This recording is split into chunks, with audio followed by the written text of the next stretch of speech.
I know you want to jump into the how of things, the mechanics of a story. It is an exciting thing to start to see the story come alive on the page.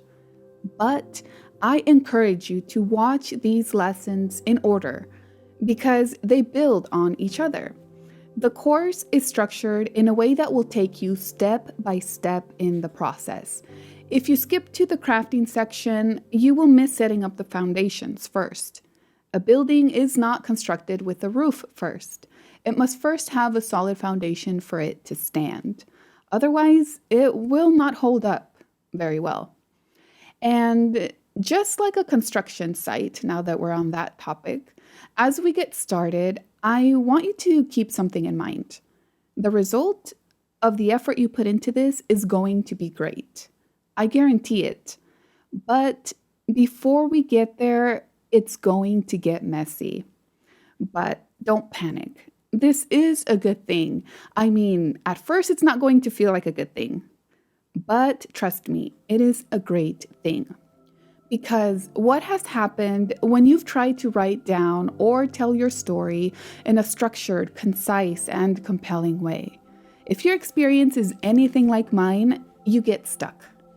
Maybe you don't know where to begin, or where to end, or where you're going. It all seems so clear in your mind, but when it tries to come out, it doesn't look like what you picture in your mind.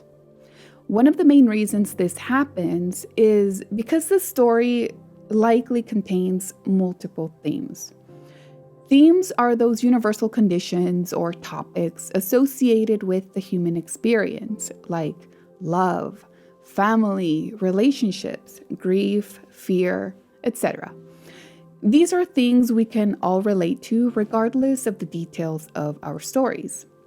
Multiple themes muddy a story instead of making it clear.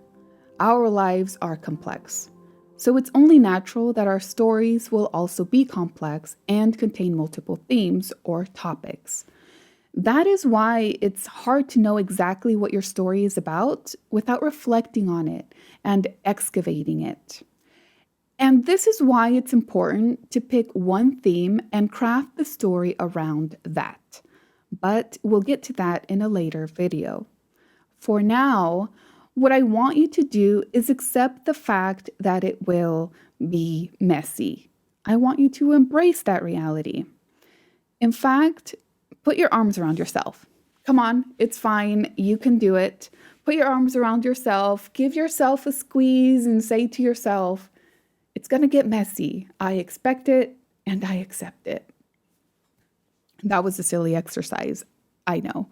But by accepting this reality that it's going to get messy, you will be prepared to be challenged to dig into your story, to excavate its meaning. You may, in this process, be confronted with some difficult feelings and emotions. As you put yourself back into the story, it is hard to avoid reliving a lot of the feelings. But that's just part of the process of reliving your story, of making it a powerful story. So yeah, it'll be messy. But don't fear. You're going to do great.